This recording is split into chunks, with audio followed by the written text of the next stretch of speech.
Hello, hello, hello. Welcome to the international final of FameLab 2022. How many 20s did I put in there? I think I put too many. Oh, it's all gone wrong so far. Oh no. Welcome anyway. That bit is guaranteed. We are joining you from all over the world today to give you a selection box of signs to search the world for science communication talent because that's what FameLab is all about. I want to welcome you all today. I should say who I am as well. I am Jamie Gallagher. I'm in Glasgow in Scotland right now, and I'm one of FameLab's biggest fans, I would say. I've been part of the competition, I've hosted them before, and I'm really delighted to be at the helm of the international final. We have a lot of treats in store for you. And we're going to get to all of that soon. But before we get on to all the contestants, I want to know about you as well. There's loads of people joining us from all around the world. It was incredibly exciting. And I want to know who you are, where you're joining us from, all this stuff. I want lots of chat today because this is interactive. We're live. We're live for a reason. We want to talk to you. And I always like to ask a question, particularly when we have an international audience. So what I'd like you to do is fingers poised over keyboards in your chat box. You'll see it down the side. You can talk to us. You just log in and then you can talk to us. I've got a question for you all of you watching at home, and there's a lot of you watching. I want you to tell me in the chat box, what was the last animal you saw? What was the last animal? Tell me, put in the chat box and tell me where you're from as well, because that might make a difference. Because we've got people from all around the world joining, and I'm curious. You know, if someone saw a giraffe and they're based in Dorset, that's particularly interesting. So tell us, what was the last animal you saw, and where are you joining us from? And I'm going to have a little scan through and see your interesting local animals that you might have encountered. So that's the question. That's the first challenge for you. The contestants are going to get put through a tougher challenge. But the question for everyone watching at home is, what was the last animal you saw and where are you joining us from? Put that in the chat box and we'll find out who is watching. Now, why are we all here? It's the International FameLab Final. This is the culmination of lots of work. All around the world, there have been FameLab competitions happening. And we have contestants from Czech Republic, from South Africa, from Switzerland, from Germany. We've got 6 contestants who are going to share with you 3 minutes of interesting, amazing, memorable science. And it's going to be a thing of beauty. Now, you might be slightly unfamiliar with the FameLab competition.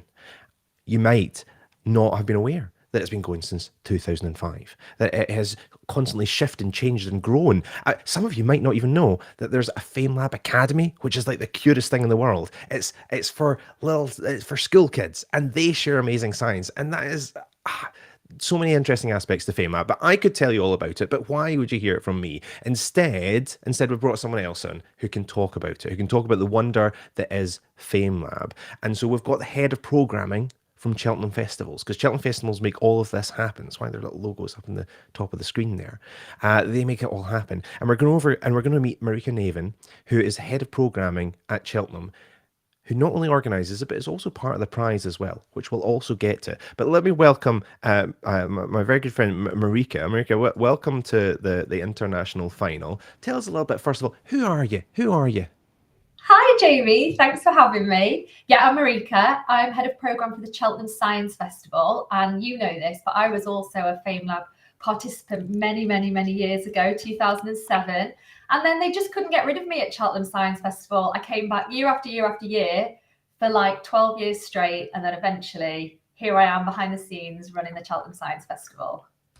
Amazing. It's such a good story as well. And like for so many science communicators, FameLab is really where the journey changes, I think. And it was the same for me. You know, you take part in the competition, you find all these other people, and you have had such good connections with the other people you were in the competition with. That's true, isn't it? You're still in contact with all the other finalists. Yeah, definitely. We that cohort is really special to me, and for many years we all put a show together at the Science Festival. So we'd have a reunion every year at the Science Festival and create a new show, and it was brilliant, and it was a really important part of my career development as well, Jamie. And can I just tell you, I'm in Manchester, and the last animal I saw was my cat bear.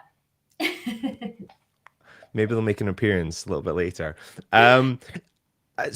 Tell us, people are Yeah. joining us, as I said, from all around the world. Some people are going to be very familiar with the competition. Some people might be coming to FameLab for the very, very first time. Maybe you could guide us through a little bit about the competition, what it is, what it does. Yeah, so our vision here at the festival is a world where everyone can explore and create culture. We collaborate to create experiences that bring joy, spark curiosity, connect communities, and inspire change. So we created the FameLab competition 15 years ago, and our goal was to train and equip scientists to enthuse and engage public audiences around the world about their research in science, technology, engineering, and maths. So since then, we've had over 40,000 participants from 33 countries all over the world, and we've reached millions of people. They've reached millions of people with their stories of innovation and creativity in science. So if you don't mind, Jamie, I'm just going to welcome all our international network of host country organisations, and we're really thrilled to have with us right now is the Charles University in the Czech Republic, Bielefeld Marketing in Germany, Social Enterprise Quadro in Italy, the South African Agency for Science and Technology Advancement, a business unit of the National Research Foundation, and Jive Media Africa in South Africa, Life Science Zurich, Bioscience Network Lausanne, and the Graduate Centre, University of Basel in Switzerland, and last but not least, the National Science Museum of Thailand. So I'm going to hand back over to you now, Jamie, but I just want to say good luck to all the finalists with us today from each of those countries. Make sure you have fun, and we can't wait to hear your talks. Thanks, Jamie. Brilliant. Thank you very much, Marika. And you might get a chance to meet Marika if you win the international final, because part of the prize is that you get to come over to Cheltenham Science Festival. So you'll get to see it all in action. So wherever you are competing from, we might be flying you over to experience the festival. And if you've never been to Cheltenham Festival, it's the most extraordinary place. You'd just be like kind of sitting in a beautiful garden in Cheltenham, and then like an astronaut will walk past, and then like a Nobel Prize winner the other way. It's just extraordinary just to be in the environment, to see the talks. I'll certainly be there, and I'll look forward to meeting whoever wins our competition. Now, if we're going to have a winner, we need to have people who are going to decide who the winner is going to be. We're going to have some judges, and judging a FameLab competition is not an easy task. For a start, we pick very high quality contestants. They're going to see some excellent presentations. They're going to be hard to pick a winner from, but also the judges are going to grill our contestants a little bit. They're going to be putting some questions to the contestants after they've delivered their talk, maybe testing their knowledge, maybe working out why they explain things in a particular way. So we have to introduce our judges. Let me just see. Also, on the judging front, everyone watching, you are also a judge as well. We're going to be asking you who you think should win, and there's an audience winner as well. So you will get your chance to have your say. And on the note of having your say, let's see what answers you've been giving me. Let me have a little look. Alishka, a dog in the office, hopefully not distracting. Nate's joining us. And again, a good friend of the competition, has hosted many a FameLab. Nate, a cow in Scotland. I hope it was a Highland cow. They are beautiful. What do we have? Oh, it's from South Africa. You're not telling us the animal, though. Not telling us the animal. I want to know what animal you last saw and where you're based. Oh, we've got squirrel down in Gloucestershire. Nice. Home office with a cat. I should answer myself. What was the last animal I saw? Pigeon, probably, the way home. So I think I lose that competition. What else we've got? Who else is joining us? Nice to see all the.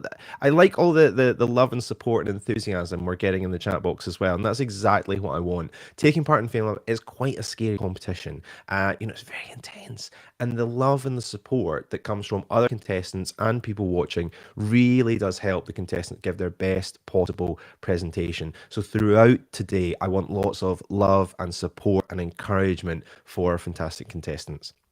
Anyway, let's get on and meet our judges. Let's meet our judges. And first of all, I want to introduce someone who, again, been involved in FameLab right from the beginning, who knows all about this. It's Adrian Fenton, and he's going to tell us a little bit about who he is, first of all. And then we're going to be asking the judges to explain the judging criteria as well. But first of all, let me bring Adrian up and tell me just a little bit about your involvement with the competition.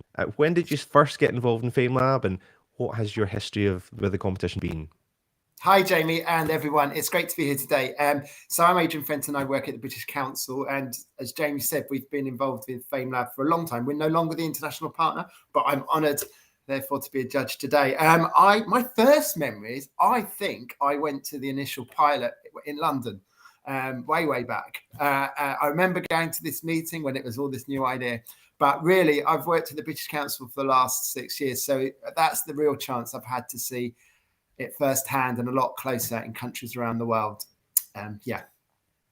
Excellent. I like that. Although the British Council we don't still have that partnership. You are still involved. It shows the support that you've always given to FameLab, which is really nice. I'm delighted that you're here today, and you're here today with a task, though. You know, you've got a tough job to do. Exactly. What's it from the other side today? Yeah. The criteria, the judging criteria that we've given you is kind of famous in FameLab. It is content, it is clarity, and charisma. Let's just focus on that content one for now. What are you looking for in terms of content of a FameLab talk? So content, we want something that is obviously factually correct, something that can draw the audience in, something that will be of interest to them, that's not pitched too high, but equally isn't patronizing and everyone's heard it before. So we'll be keeping that in mind regarding the content of the great talks that we'll be hearing today. Excellent. Thank you very much. So that's our first judge, Adrian. Welcome to the stream. So content, that's what we're looking for. Factually correct. We've got some experts, someone who will be able to fact check a lot of your science, who's someone who sits at the interface of science and arts and science communication, is Katrien Kohlberg. And I'm going to introduce you now. If you join us up on the virtual stage, welcome, Katrien. Tell us a little bit about what it is you do and where it is you're joining us from today. Good morning, Katrien Kohlberg, and I'm joining you from Leuven. I am an astrophysicist, as you said, so I'm at the intertwining boat. I'm also very passionate. My story with FameLab, finalist in Austria, in Belgium in 2015, and that's where I met Marika as well, and it's a great honor to be. We're delighted to have you with us today. And the second of that criteria, if I get you to explore this with me, we heard about the content we're looking for from Adrian. So we want this factually correct, but we're also looking for clarity. So when we're thinking about clarity of explanation, what is it you're looking for? The talks to be very well but also we want the subject of the talk, and ideally it's well established, for example, an exact research or a theory that is explained and put well. Okay, excellent. So that content, factually correct, clarity, well explained, clear, understandability, that's what we're looking for. Katrien, welcome. We'll be getting some questions from you a little bit later on. Thank you very much. Our third judge now, again, involved in competition for a long time, was a FameLab winner, has judged, has hosted, has sung songs about the competition. I don't think there's any aspect of the competition that Emer has not seen. So let's bring up our third judge, Emer McGuire. Tell us a little bit about who you are and where you're joining us from today. Hi Jamie, so I'm here today. I'm joining from Belfast, and I was in FameLab back in 2015. So I was in Northern Ireland FameLab, and then went on to do UK FameLab and FameLab International. So I know how everyone here is feeling today. So my kind of best wishes or with the everybody taking part.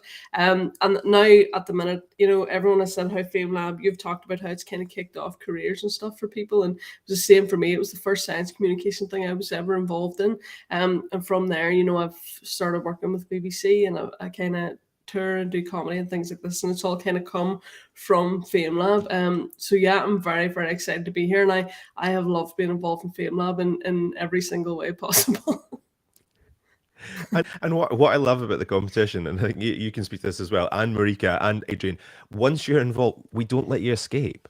Like you're part of the FameLab family forever. Yeah, it's like a cult. It's like you can't.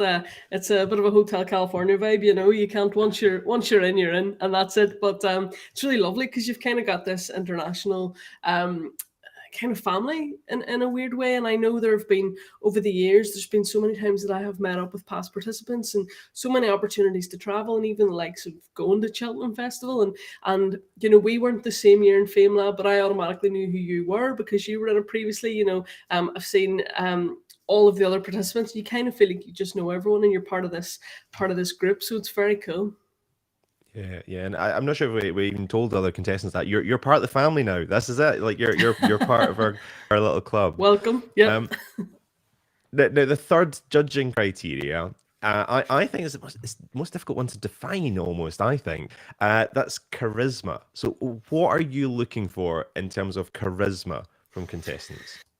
So I do think, you know, content and clarity are incredibly important, but for me, it's the charisma that really sets people apart. So you could have the most incredible topic in the world, the most fantastic topic, and if you don't have kind of the charisma or the stage presence or the communication skills to really make people believe what you're saying and want you to keep talking and be disappointed whenever you're finished, then I don't think that's kind of the full package. So for me, it's kind of someone who makes you want to continue to watch and listen. It's someone who has the presence and the confidence. And, you know, a lot of times it really hits me if someone's talking about a topic that it's not your area of expertise, but you're so hooked on what they're saying, then I think that's kind of a level of charisma. And being in Belfast as well, you know, we would say charisma is someone having a bit of crack and a bit of the X factor too. So yeah, to me, a charisma is really the icing on the cake for those people who get the content and the clarity down. But obviously everyone who's here must have that in bucket loads if they're at the final. But I'm really, really looking forward to seeing who kind of excels in the charismatic stakes today, you know.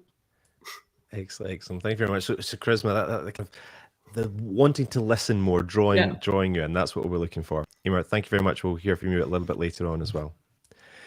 So there we go. That's our judging criteria: content, clarity, and charisma. And do remember that you will get your chance to have your vote because we're looking for an audience winner as well. Once you've seen all of the contestants, we'll be bringing a link to you and a QR code that you can vote for your favorite contestant. Content, clarity, and charisma. It is now time to dive into our selection box of signs and see what we have in store. We're going to be touring the world. You're going to find out a little bit about the country and the competition in that area before we hear from the finalist. So to start us off, we are traveling over to Germany, first of all, where we'll find Christian.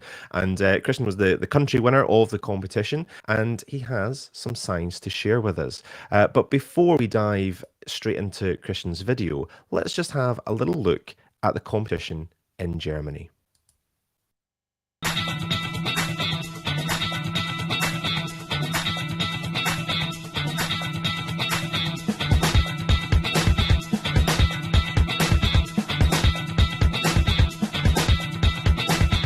FameLab was an amazing opportunity for me to talk about my science.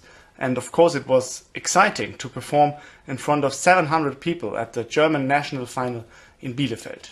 FameLab brought some media attention on me and my work, which was very helpful to make a step towards more or less professional science communication.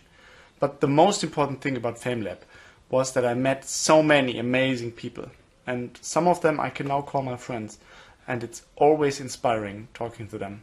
FameLab is a great platform to talk about important topics like climate change and at the same time entertain people and make them laugh, which is, I think, very essential for science communication.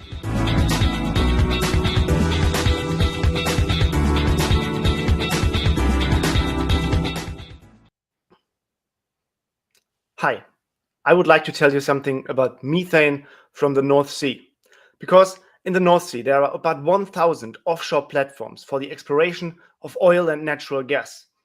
Quite a big topic in these times. And at these platforms, the dangerous greenhouse gas methane is released all around the clock. And in my work, I asked myself, how much methane is that? The answer to that question is quite simple, because that's what EDGAR is for. EDGAR is an acronym, and we scientists, we love acronyms, and it stands for Emission Database for Global Atmospheric Research. So it's a database into which all countries of the world have to report their annual amount of greenhouse gas emissions into. And I took a look into EDGAR, and I barely found any emissions from those platforms. But I'm pretty sure that there are platforms, and I'm pretty sure that there are emissions. Trust me, I'm a scientist. So how comes? These EDGAR emissions are quite bad. So they have an uncertainty range of plus minus 100%. Yeah, that's pretty much. So imagine you're going to a restaurant and ordering one pizza. And if they are working with an uncertainty of plus minus 100%, you might get 2 pizza or none. And both would be somehow stupid. So the situation with EDGAR is no longer acceptable. And that's where my new development comes into play. I developed WALLACE. WALLACE is also an acronym, as you might imagine, and it stands for Workflow for the Adjustment of Low-Level Atmospheric Compounds and Emissions. So the A is important, adjustment. We are adjusting the missing and wrong emissions from EDGAR, and therefore we use satellite data. Our Earth is surrounded by satellite all through the year, and while they do so, they are measuring the greenhouse gas concentration in our atmosphere. With the WALLACE workflow, I can find emission hotspots on the surface of the Earth and determine their emission source strength quite precisely. We take this data and put it in our climate model, and so we can make prognosis of how the global warming is affected by these emissions and how climate change is getting worse. The question from the beginning was, how much methane is that from those offshore platforms in the North Sea? And WALLACE says it's about 70,000 tons of methane per year, as much as all cows in my home state in Germany are burping and farting in 1 year. Quite a lot. So we solved that special case with the help of EDGAR and WALLACE, but that's just a small step towards a climate-friendly and sustainable future. Not only for this talk, but for the generations to come. It's our responsibility. And time is up.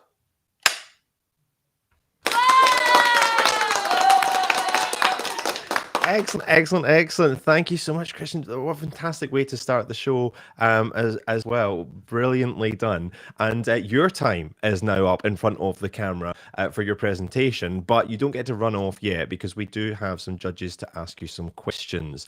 And again, lots of love in the chat box there for Christian as well. Thank you very much for kicking it, for showing such fantastic style. You're getting lots of applause backstage as well. Well done. Now, let's head over to our judges, though, and see what burning questions they have for Christian. I'm going to come to Adrian first of all, if that's okay. So, Adrian, I'm just going to bring you up, and I was wondering, do you have any questions that you would like to put to Christian? Great. Yeah, no, thanks very much. First up, always hard to go. You said it was 70,000 tons. I just wondered how much is that escalated up recently, or is it something that's always been bad, or is it? How has it changed over the years, that figure, in a rough idea? And also, if you can just remind us again of the WALLACE acronym, that would be great as well. Thanks. Okay, the WALLACE acronym, to answer the second question first, is Workflow for the Adjustment of Low-Level Atmospheric Compounds and Emissions.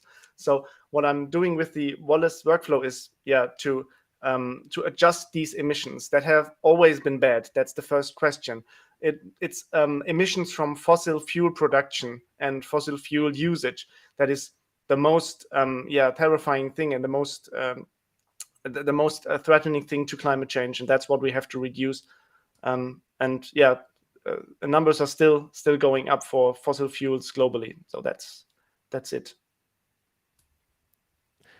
Brilliant. Thank you very much. Thank you for your question, Adrian. Now, I know someone else who would like to ask a question to you is Emer as well. What were you thinking of when you heard Christian's talk, Emer? Any questions? Hi, Christian. Yes, thank you so much for your talk, and thanks for going first. It's a difficult place to be. Firstly, like some of the people in the chat, I loved your setup with your instruments and your props in the background. It was very smart.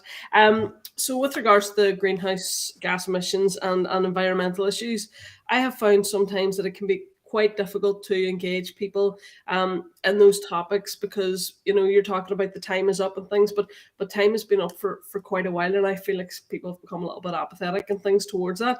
Do you feel in your work that it is particularly hard to engage people in that topic of greenhouse gas emissions?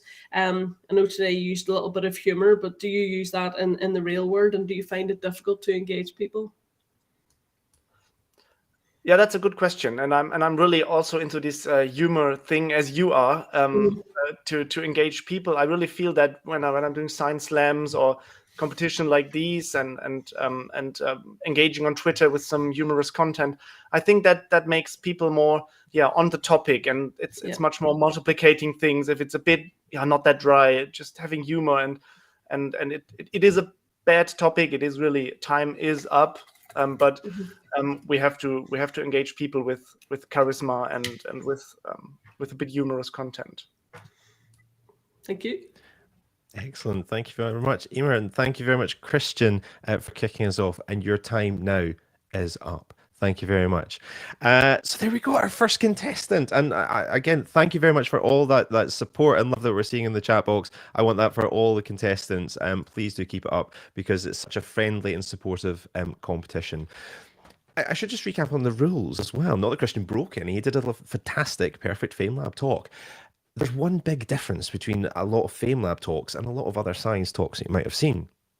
The lack of PowerPoint. PowerPoint is the one forbidden thing in FameLab. We're not allowed PowerPoint. Props, singing, dancing, all of these encouraged, but you won't see a single slide brought up in this competition today. The main rules, 3 minutes to talk, and no PowerPoint. Fantastic. Christian gives a fantastic example of that to kick us off. Now, let's carry on our little tour around the world. We're moving from Germany this time, and we're going all the way over to Thailand. And in Thailand, we'll encounter their country winner, Tuck.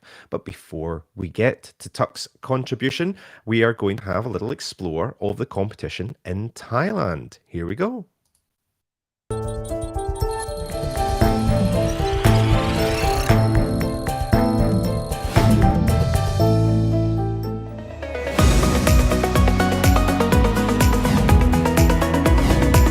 คนทำได้ดีมากในการที่จะสื่อสารวิทยาศาสตร์ให้คนเข้าใจใน3นาทีให้พวกเราเนี่ยได้นำความรู้ด้านวิทยาศาสตร์เนี่ยนะคะไปดูแลโลกอย่างยั่งยืน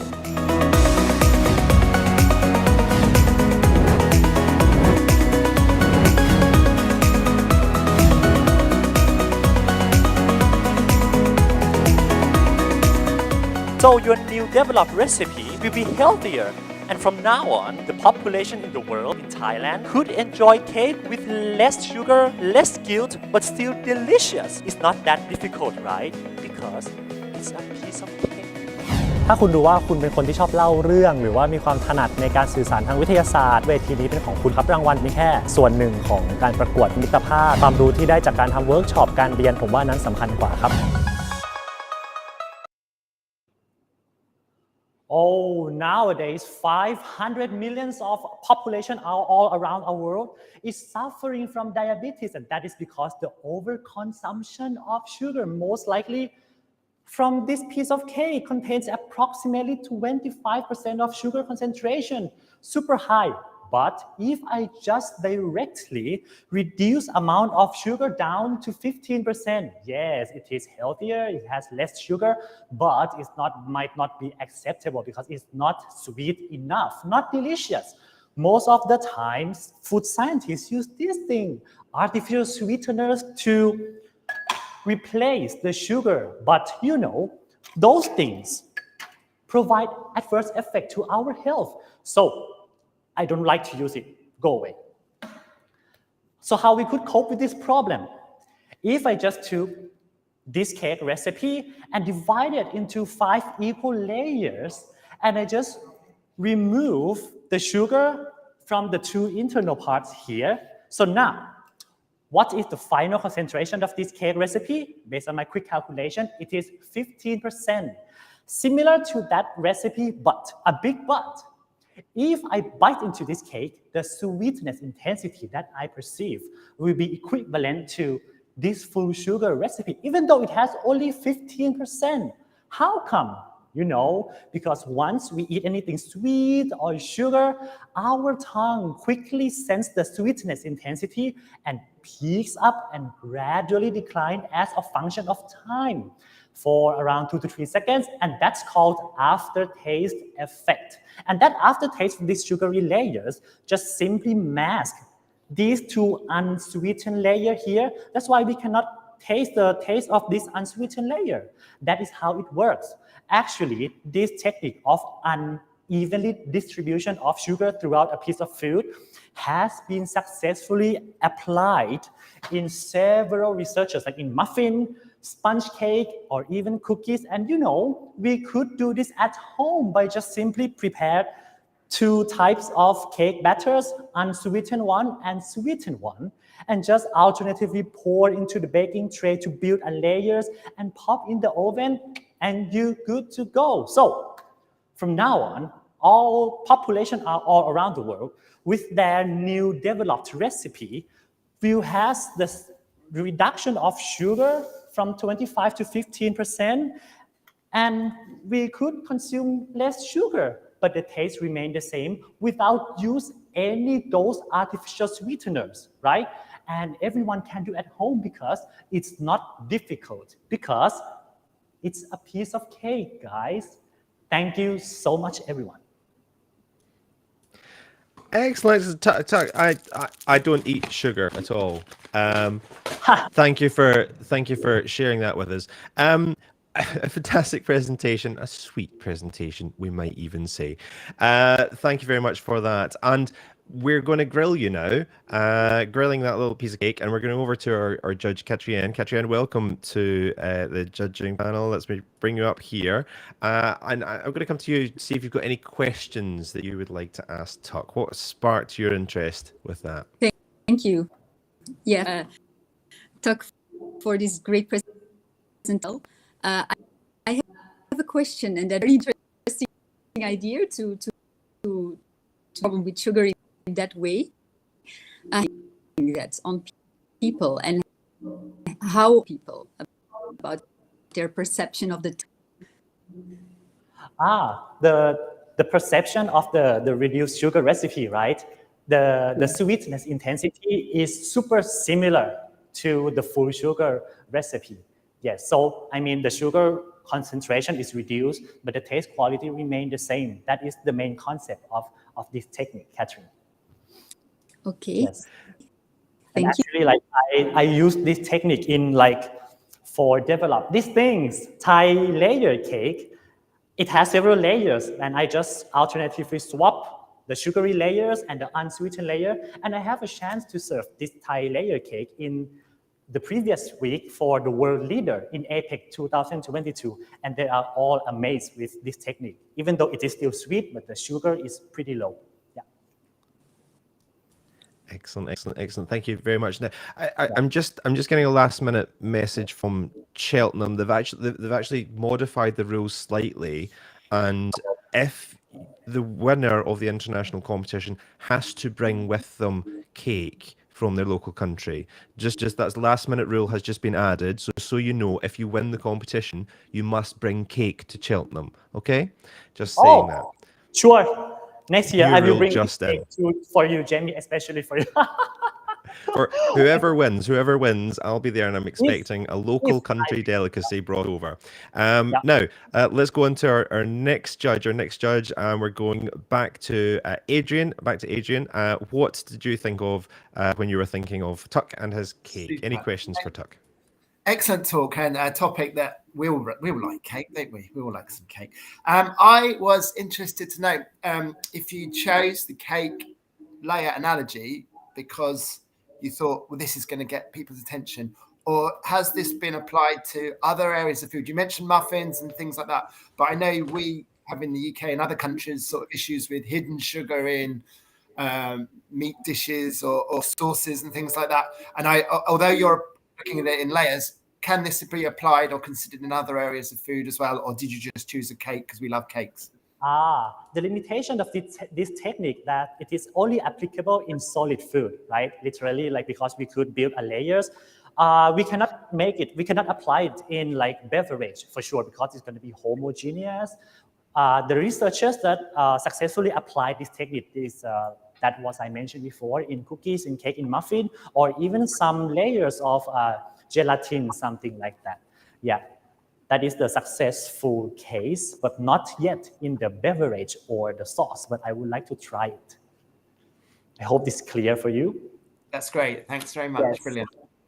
Yes, yes. Thank you very much, Adrian, for that question. And thank you very much, Tuck, for touring us through the world of cake and sugar. Thank you very much.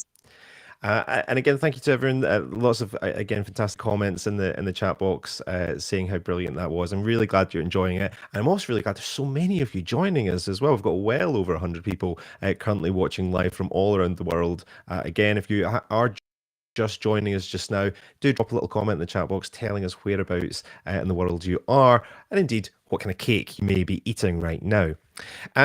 But while you do that, we're going over to our third contestant. I love these little Eurovision videos exploring the countries, and we're in for another treat as we look to Italy this time. Back to Europe, and we're going to Italy. We'll be meeting Valentina in just a second, but before we meet Valentina, let's find out a little bit about the competition in Italy that Valentina won.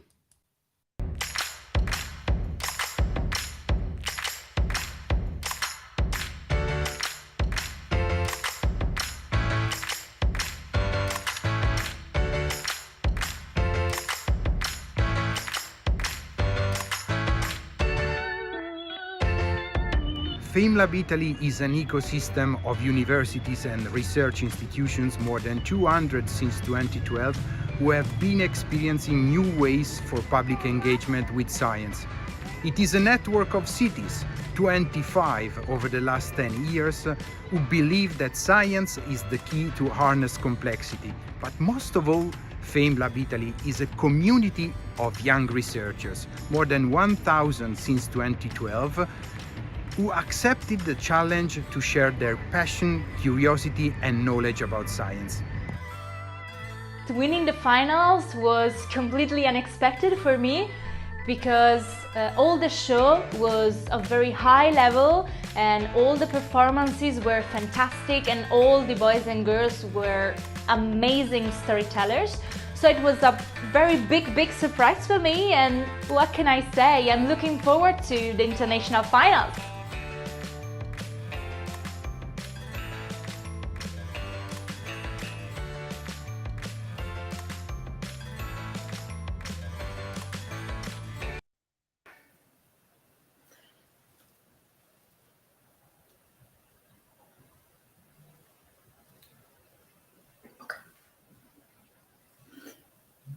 Imagine you were Dante, the supreme Italian poet writing his masterpiece, the Divine Comedy, and you get to decide whether to send viruses to hell, purgatory, or paradise. What would you do? Well, after 2 years of viral pandemics, you would probably all say, send them to hell. But for us, working in medical research, viruses could be invaluable allies. We can use them to treat serious genetic conditions affecting children and adults. These diseases are caused by mutations in the genes of our DNA. Imagine DNA as a very long book of about 3 billion letters. If you wanted to type it out using font Times New Roman size 12 without spaces, in each cell there would be about 7,400 copies of the Divine Comedy. This book contains all the instructions to build our body and to make it function correctly. Imagine the genes as the single words that make up this book, like divine or comedy. Unfortunately, sometimes there is a tiny little error, a small typo if you wish, within a single word. The book can no longer be read correctly and the body loses some of its functionalities. And this is how Dante has now come to write the Bovine Comedy. This is a genetic disease. Well, then you ask, how can viruses cure a genetic disease? First things first, you need to know that cells are madly in love with their DNA, a bit like Dante with his crush, Beatrice, and they are fiercely protective of it. They instantly destroy any unfamiliar DNA which tries to infiltrate them. And this is where viruses come in handy, as viruses are the only ones who can easily carry their DNA into cells without it being destroyed. And why is that? Well, because for viruses, that's the only way to survive. They infect a cell, sneak in their DNA, and reproduce. We researchers have been able to exploit these viruses' innate ability to carry DNA into cells, and we've transformed them into a sort of ferryman of genes, a bit like Dante ferryman of souls, Charon, but on a cellular level. And how have we made that? First, we've made them harmless by removing all the parts that cause disease. Second, we've given them a correct copy of the infamous misspelled word, divine, which is to say a correct copy of the defective gene causing the genetic disease. This life-saving piece of DNA can enter the damaged cells thanks to our molecular ferryman and can restore the reading of the book and the function of the body.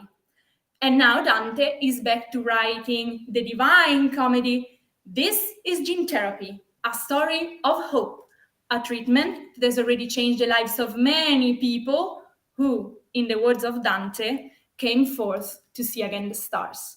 Thank you. Amazing, amazing, amazing. Thank you very, very much for that fantastic. I don't know how many pages there were. The book just kept opening and there was more inside. It was amazing. Props, costumes. This is classic FameLab territory. Thank you very much, Valentina. Now, your ordeal is not done yet because we have the questions from the judges. And we're going to go to Emer first of all and see what questions were sparked in Emer's mind with that tale through the Divine Comedy. Thank you so much, Valentina. That was great. Great using the Divine Comedy to aid the explanation. And I love the bovine comedy bit. It was great. So obviously, I mean, this is a topic that I know nothing about. To me, it's a very complex topic. Jamie commented there about, your use of props, your use of everything. Do you think your approach in explaining that would appeal to a wider public audience? Yeah, I think that in general, my idea was to do an analogy with literature in trying to engage a wider public. Of course, if I have to bet, this is not really engaging children because, of course, you have to know a little bit of Dante and of literature. But I think that an adult public, also a more general public, also outside of Italy, can easily understand because basically it's an analogy with every type of book that we can make. Thank you so much. Thank you. You're welcome. Excellent. Thank you, Emer. And let's bring up Katjen now. Katjen, did you have any questions that you would like to ask Valentina? Yes, thank you. Thank you very much. It was a wonderful analogy.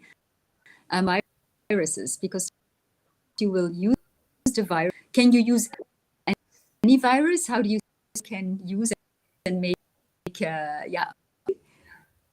Yes, of course. This is a lot of work because gene therapy is a field in which scientists are working from many, many years. So there are some viruses that are that have been, of course, modified in order to be used. They are basically retrovirus and lentiviruses, the most famous one in HIV. So scientists have been able to transform HIV into a good boy, let's say, so a virus that we can use to carry genes in cells. Then are used adenoviruses and adeno-associated viruses. But of course, we cannot use every type of virus because there is a lot of work behind in order to make them good and not bad. So there are some preferences, and it depends on the type of treatment you have to do and the type of cells you have to target, basically.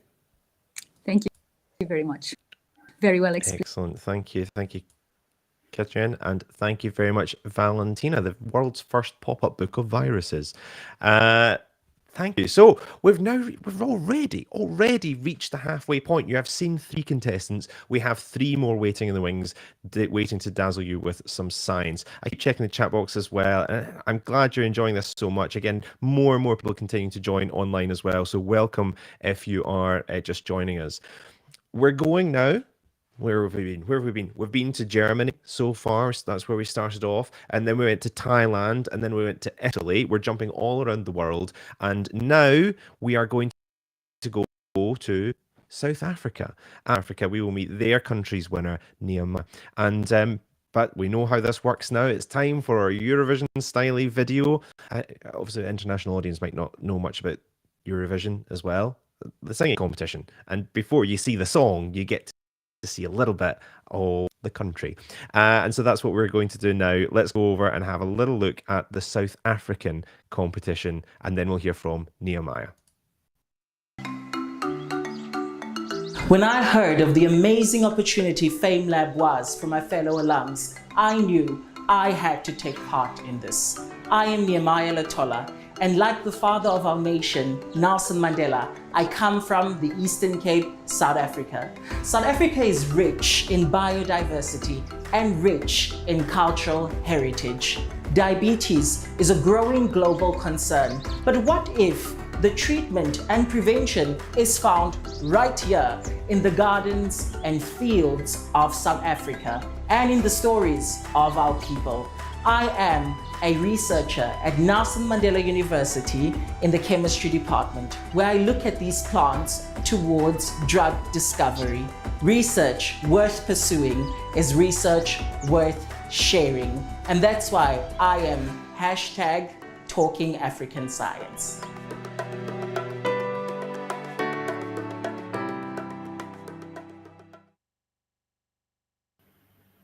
I want you all to take a moment to think back on your experiences with home-based healthcare growing up. Now, looking back at these, you might realize that these were informed by culture, socialization, and even history. These are what we call indigenous ways or knowledges of being. For instance, growing up, every Saturday morning, without fail, I would have the unwanted pleasure, by virtue of my mother, to ingest a ghastly bitter aloe vera in magnesium salt mixture. Obviously, the perpetrator would be forgiven after she offers me an orange. This is medicinal chemistry, straight from our back garden, knowledge passed down from my grandparents for good health. So it isn't any wonder that I find myself in my chosen field of phytochemistry, which is the study of chemistry in plants. In my research, those plants, like Cisampelus capensis, used in the treatment of diabetes. Now, as a phytochemist, I must admit that my interest in the chemistry of these plants is towards the discovery of new, cost-effective, less toxic drug discovery. Now, these phytochemicals are simple or complex chemical substances produced in the plant to ward off illness or threat. Now, in my research with Cisampelus capensis, we have successfully isolated glaziovine, which is a phytochemical that we have found to have the potential against diabetes. Now, glaziovine can be prepared in our laboratory by taking a simple chemical, converting it to its intermediate, and finally yielding glaziovine. Now, what's interesting here is that by changing key components of glaziovine, we are able to create even more potential drugs for the treatment of diabetes. Now, this is the wonderful world of opportunity phytochemistry affords us in our continuous fight against illness and disease. But what does this mean for you? Well, this research situates the rich indigenous knowledge gardens of Africa as sites for innovation, investment, job creation, and finally, poverty alleviation. So while I think back on those at times unpleasant ways of ensuring good health, I am enthused about what the world holds in the rich treasure troves of Africa. Thank you very much. Excellent. Thank you very much, Nehemiah. The amazing chemistry and inspiration that can come from nature and your back garden as well. I love all the backdrops everyone has. You're all so fancy. I like it. Now, it doesn't matter what I think because I'm not the one judging you. We have some judges and they're going to ask you some questions. So let's see. We're going over to Adrian. We're going over to Adrian again. So let me bring Adrian back up on screen. What sparked off when you were listening to Nehemiah? Do you have any questions you'd like to ask? No, great talk and lovely background. Jamie beat me to it there, speaking about that. And I'm loving these videos, seeing the countries. It's giving us a real spirit of the culture about all the people in different parts of the world.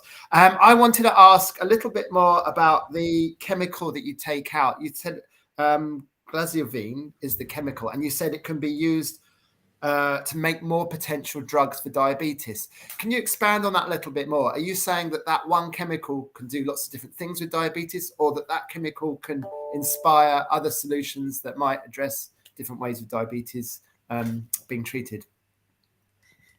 Thank you for that question. Now, it's more of an inspiration. You see, if we look back at the history, our pharmaceutical history, we realize that most of the drugs that we have today are either from nature or derived from nature. So what I'm referring to here is that this beautiful little critter over here, glycosine, can be used in chemical synthesis, which is the process of making chemicals in the lab, where we can change key components of it and add different known active components to make it even more active. Of course, by changing each of these components, we create a library of different potential treatments that we can then assess for their effectivity in diabetes. Great. Excellent, thanks. Excellent, thank you, Adrian. And let's go back over to Katrin as well and see if they have any questions to ask you. Any questions, Katrin? Yes, thank you for a one.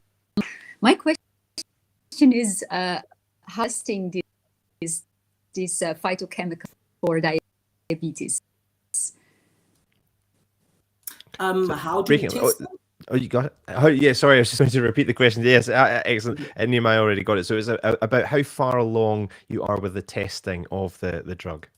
Well, we have done in vivo preliminary assays where we assess these phytochemicals for their toxicity, as that is pivotal. We've also assessed them against two enzymes that are believed to take part in the process of diabetes, where we looked at alpha glucosidase and alpha amylase inhibition. And this little critter over here showed lovely potential activity in that. So moving forward, we need to take this into possible in vivo, such as REC models, to be able to then extend it maybe to clinical trials and then roll the drug out if ever we get to that step.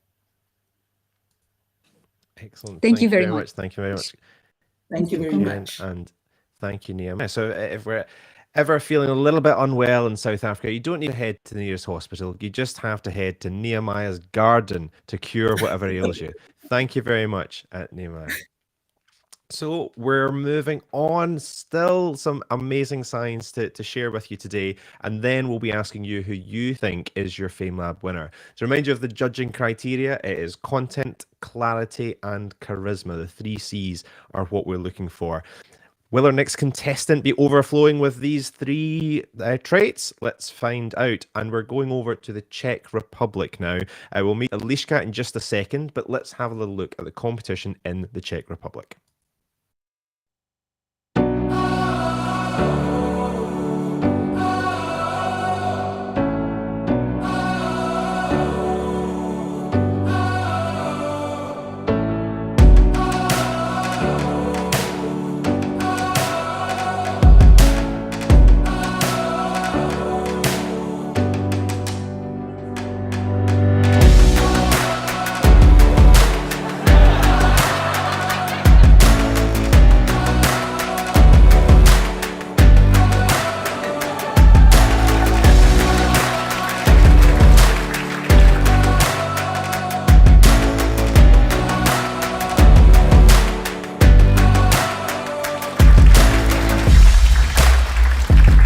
name is Eliška Jandová and I'm very excited to be representing Czech Republic at the international final of FameLab. I did not expect winning at all and I'm so grateful for this opportunity.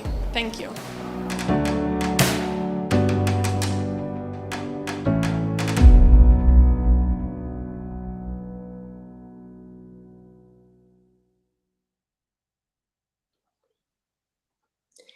Imagine that you have a beautiful flower garden full of healthy and colorful flowers. One day, a small weed starts to grow in your flower bed. You will not notice it at first because it's very small, but after a while it gets bigger and starts to take food and water from your cherished flowers. Naturally, you want to save your flowers, but it is too late to just remove the weed from the field without hurting your flowers. That's why you decide to use some chemicals. But unfortunately, it does not work, and the weed is still there, starving your flowers.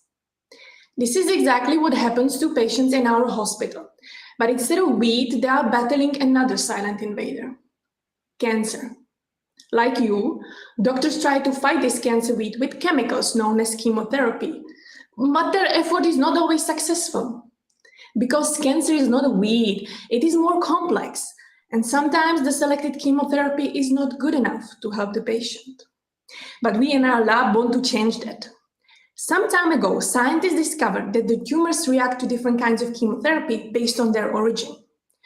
Tumor cells are basically our healthy cells turned bad by some defect that occurred inside them, and this defect is also responsible for the reaction to the treatment. The information about the origin of the tumor is hidden deep in its cells, encrypted in something called DNA, genetic information. But how can we get this DNA? One way is to remove the tumor from the patient's body and analyze its cells in the lab. But same as with your flower garden, where the weed is entangled in your flowers, you cannot remove it without hurting the patient in some way. But don't worry, there seems to be another, safer way to get it. And surprisingly, you only need a few milliliters of a patient's blood. What I'm looking for in the blood sample is DNA of dead tumor cells. Even though it may seem that the tumor is immortal, some of its cells naturally die. Their DNA is then unleashed into the bloodstream from where I can isolate it and analyze it in the lab. These dead tumor cells are not just some weak waste. Their DNA contains the same information about the origin as the strong cells that are still in the patient's body. Further research needs to be done. But you see, there is hope. Hope in a drop of blood to restore the inner garden of these patients with this method. This allows us to see the tumor more closely and pick the right chemotherapy straight away without hurting their beautiful flowers. Thank you.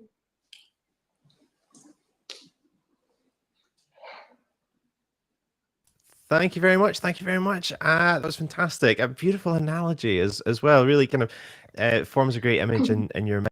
Thank you for making it so very clear to us and leaving us a hopeful message as well, which was nice to hear. We're going to go to the judges for your questions now. Let me find out where we're going next. We're going to Emer. Emer, we're going to come over to you. Let me bring you up on screen and see where you went with that analogy and description. So Emer, do you have any questions for Eliška?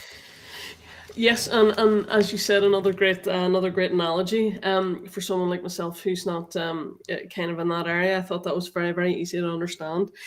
So I know, Eliška, you talked there about the fact that that whatever particular type of defect it is responsible for reactions to treatments. And I thought it was really interesting talking about the prediction of how patients will react to therapy based on the cancer type and things like that.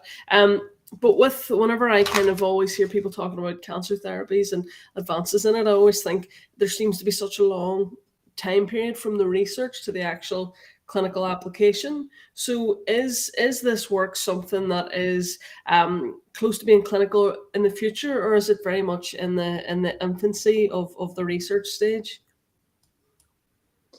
Okay, thank you for an amazing question.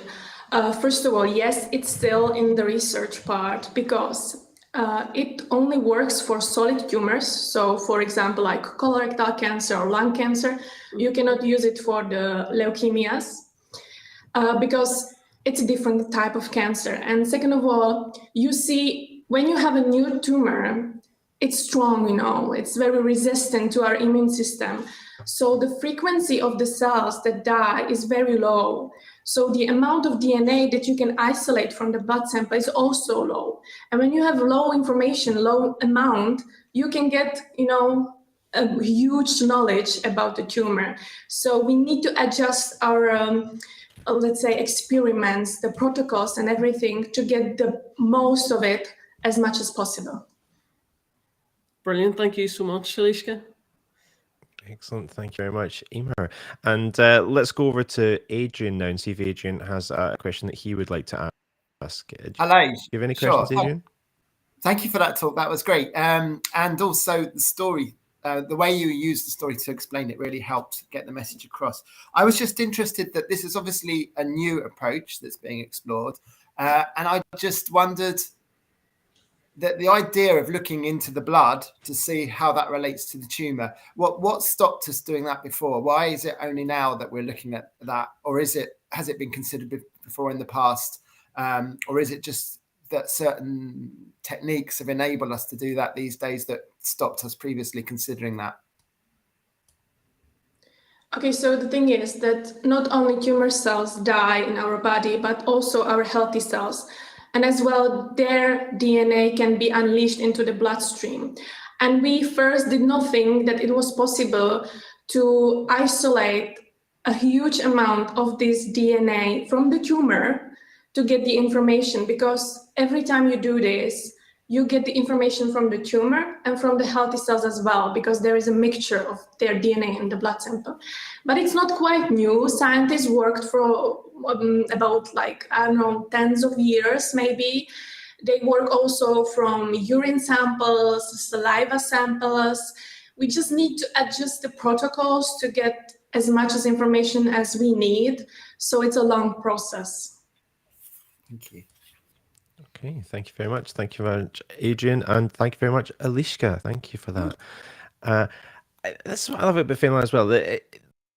This isn't the history of science. This is like cutting edge stuff, the stuff that is emerging. There's researchers talking about things that are going to happen in 5 years' time, 10 years' time. And this is the hottest new research distilled down in really simple, memorable, and understandable ways, which is really beautiful to see. So thank you to all our contestants that have gone so far. We have just one more contestant to go. I feel sad about it. I want more. I want more in my selection box, but we have another treat to go. And this time we're heading over to Switzerland. In Switzerland, we'll find Natasha, and she's going to tell us something amazing in 3 minutes. But before we join her, let's find out about the competition in Switzerland.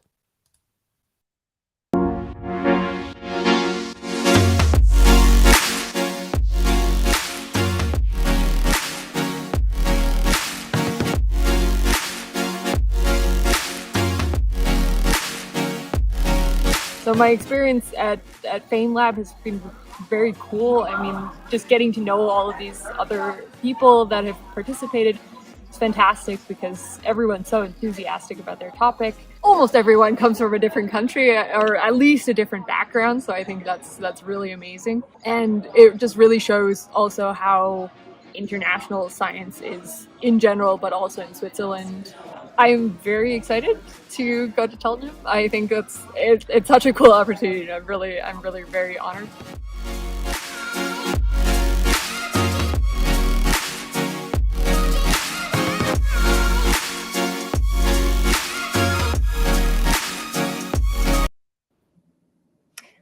Welcome to Switzerland. Now, you might know that we're known for chocolate, cheese, and trains, but today I want to tell you a little bit about those trains and the people in them. Now, Swiss commuters like to do two things.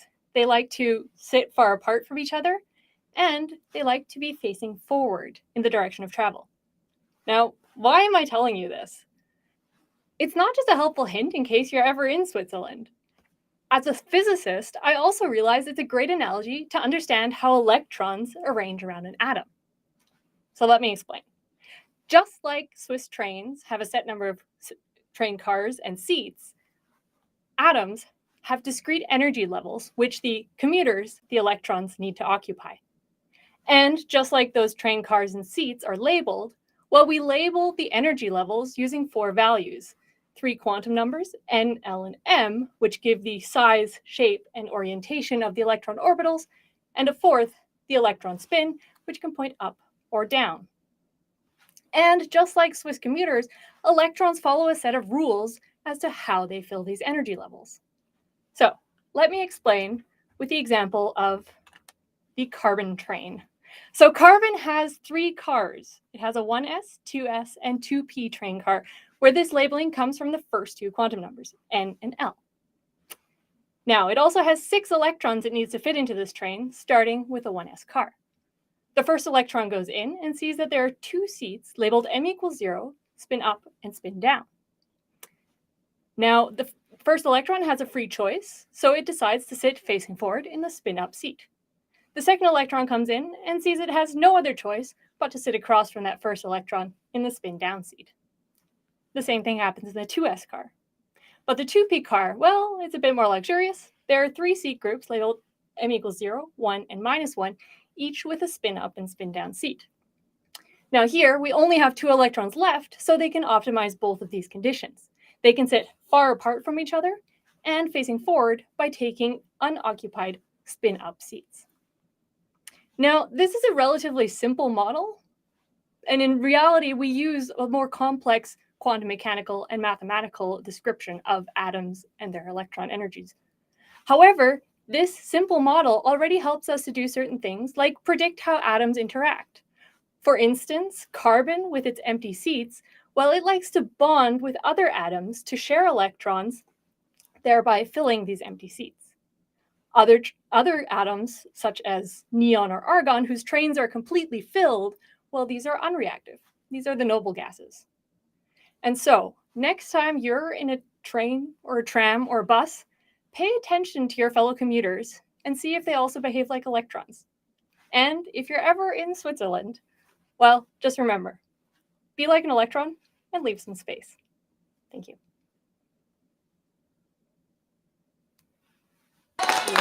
Well done, well done, well done. Another fantastic presentation. Thank you for rounding off our presentations in such style as well. I think we've covered most topics as well. And I love, again, the use of props and an analogy. Thank you very much, Natasha. Let's go over to our judges now. We're going to come to Emer to see if Emer has any questions for you, first of all. So Emer, where did your mind go with that? Any questions you would like to ask? Yes, thank you so much, Natasha. That was fascinating, and it was a good sign as someone who is notoriously bad at physics that I actually got that. So thank you so much. So I just wanted to ask. Obviously, my background is kind of health, medicine, all that kind of thing. So whenever I hear about diabetes or cancer or whatever, to me I can see why they're important because I can see the real life application and kind of what it means for humanity and things. So to you, why is this important? Why is this topic important? Someone like me, why is it important that I need to know about atoms? Yeah. So, I mean, in some sense, it's relevant because, well, you have to learn it at school usually at some point. And it's nice to have a good analogy to work with to make it not just super arbitrary, these rules that electrons follow. But also, I mean, this whole concept of bonding has led to a whole field of science known as organic chemistry. And so really how certain atoms bond is really relevant to everything around us. I mean, yes, maybe it just helps you on your next test, when they're asked, does this atom bond or not? But I think it's also really good to just have this basic level of knowledge about how things around us work. And that includes the very, very small, which is atoms. That's a great answer. Thank you. Thank you very much, Natasha. Brutal, Emer. What's the point in your work? Horrible. Oh my goodness, the judges aren't sparing the punches. Thanks very much for that. I'm on your side. I love a good electron. I do. I'm a chemist by background. I'm very pro electron transfer and all this stuff. Let's see if our next judge has a kinder question for you. Let's go over to our last judge, Katrien, and I'll see if they've got any questions for you. Katrien. Hi, Natasha. Good morning and congratulations for a wonderful presentation. Great, easy topic. My question is, because you compared the electrons to commuters, as in particular, do you see an analogy with how the Swiss behave in public transport?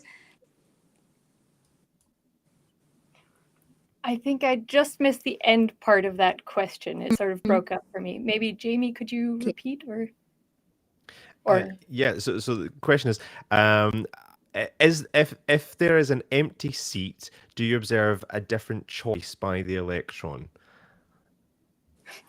So I mean, yeah. So the analogy is it's relatively rough, but so it is the fact that you have certain energy levels. Now, of course, these aren't as neatly arranged as we usually draw them, or as with this train analogy, but it is the fact that you usually fill up the spin up. Now we call this spin up. It's a bit arbitrary. Spaces first, and only when all of the seat compartments or seat groups are filled do you start going into the spin down seats. So yes, you sort of have this same behavior as with Swiss commuters. They try to occupy separate seat compartments first, and then if they see there are no other seats left, then they sit across from that other commuter, which is sort of representative of being in this spin down seat. Does that answer your question? Did I understand that properly? Yes. Thank you. We've got the thumbs up. Excellent. Thank you, Katrin. Filling up those empty seats on that train. Natasha, thank you very much. So there we have it. We have seen our 6 contestants, and now the judges and you watching at home have a very difficult decision to make.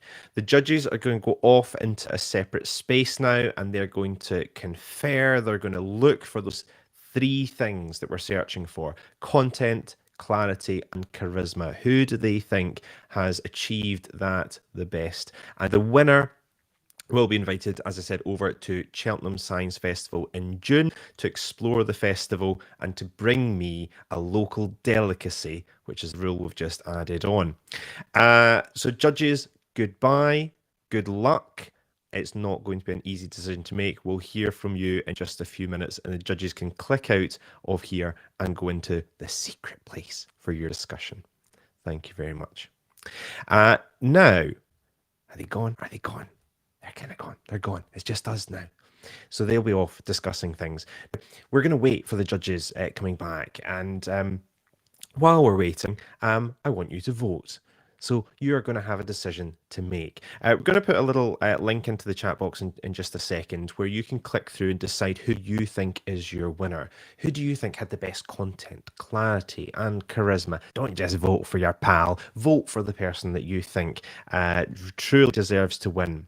To make this a little bit easier, let me bring up a QR code on screen, because voting is now open. If you point your phone towards the screen, you should be able to scan the QR code that is up on screen, and that will take you to our voting platform. There you will be able to vote for who you think should win the audience vote prize. So I'll leave that QR code up for a little while. The judges will just have 10 minutes and we'll be expecting to hear the results then. Just to remind you who we saw, we started off with Christian in Germany, and climate emission time is up. And then we went over to Thailand and we had Tuck and that layered cake talking about sugar. Then we're off to Italy with the divine or the bovine comedy, the pop-up book, looking at how we're using viruses. Then South Africa, into Nehemiah's garden, looking for natural remedies and how that we're learning from nature, adapting and even improving in some circumstances. Then it was cancer treatment over in the Czech Republic with Eliška, before finishing off with physics and that train filled with electrons and Natasha. So 6 fantastic presentations. Well done to all of them who took part. And now, as I said, QR code is up on screen. You should be able to scan that and take it to, that will take you to the voting platform where you can choose. There is also a link in the chat box. You might not be able to click on that, but if you copy and paste it, you should be able to get to our little Survey Monkey where you can cast your vote. So judges are deciding, you are voting. In the meantime, I thought I would just chat to you, really. First of all, I just thought I'd bring up the little chat box. There's so many great comments coming in as well, which I really like. Thank you very much for supporting all our contestants.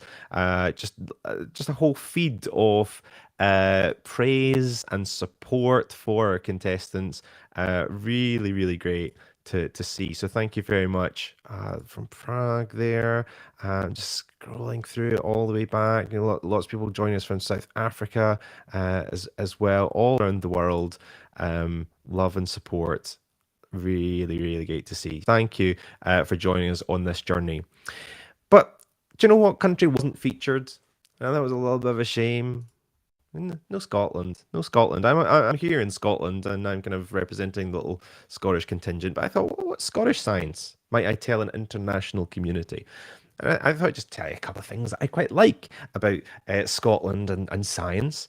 I mentioned a moment ago that my background is in chemistry. Chemistry is what I'm most familiar with, and a big part of chemistry is obviously the periodic table, which I'm a little bit obsessed with. I have to say, I kind of love the periodic table. It's like an advent calendar, to be honest, to me, where behind each door, there's a story, there's a use, there's a discovery that's waiting to be told. And I just can't get enough of elemental stories. And I thought I would tell you, just while the judges are off discussing, a little bit about Scotland's history with the elements. And I wanted to, let me see if I can bring up a little map and show you this. Let me bring up a little map. So here we are. Here's a little map. I want to tell you about a couple of places in Scotland that you might not be familiar with. They're not terribly well-known places. So I'm just going to scroll in here to find one of the first places that is heavily associated with an element. Just scrolling in here. You might see Edinburgh. Maybe some people have been up to Edinburgh. Nate in the chat box said that he was up in Scotland recently. And I'm just going to scroll in to this little place here, Dalgety Bay. No, you can't see it. Let me. Oh, here we go. Ta-da! Dalgety Bay. You can't. Now I'm heading back QR code. So Dalgety Bay. What elemental story does Dalgety Bay have to tell? Well, it's an interesting place. It is a little beachy, seasidey town, and the claim to fame that it has, it is the only radioactive beach in the UK. So it's not the tourist destination of choice for many, because the beach of Dalgety Bay is radioactive. And the reason why it's radioactive is all to do with one particular element, an element I really have a great fondness for, and that is radium. So radium, one of the elements discovered by Maria Skłodowska-Curie, is radioactive. It's pretty dangerous. But when it was discovered, it was seen as a wondrous, amazing element, could be used for everything. And Marie Curie was very generous with her scientific discoveries, and she told everyone how she obtained radium and how they could obtain it themselves, which led to an absolute boom in radium production. And radium found its way into a lot of different products. You could buy soap with radium. You could buy chocolate with radium. You could buy a hair tonic to regrow your hair featuring radium. It was seen as a wondrous element. Now, it is not a wondrous element to eat. In fact, it is radioactive. It is very dangerous. And it is not recommended to put radium into chocolate, or to bathe in it, or to drink in it, as people were doing. The only thing that saved these people from a terrible fate was that most of the products were, well, just pretend, and they didn't actually contain any radium at all. And you'd be quite lucky if you bought a radium product which didn't contain radium, because as I said, it's, radioactive and dangerous. You might be thinking, so what's Dalgety Bay got to do with dangerous radium? Well, radium has beautiful property of being able to make things glow. It's associated with beautiful green glow. Have you ever seen old drawings of Marie Curie? You might see her holding up a green vial glowing, coming from that radium color. And radium was used for this property. And one place it was used was in the dials of aircraft. And to make the dials glow at night so pilots could see where they were going and read the instruments in the plane, they would paint the dials with radium paint. Now, this is a terrible history in itself because the people, often young girls, who painted dials using radium paint would often lick the brushes. And it led to terrible radiation poisoning for them, and they were very unsupported in their journey. But they produced these dials, these watches, these clocks covered with glowing radium paint. And this is starting to get close to the story of Dalgety Bay. In World War II, there's an absolute boom in aircraft numbers, and a lot of these aircraft would have contained the radium painted dials.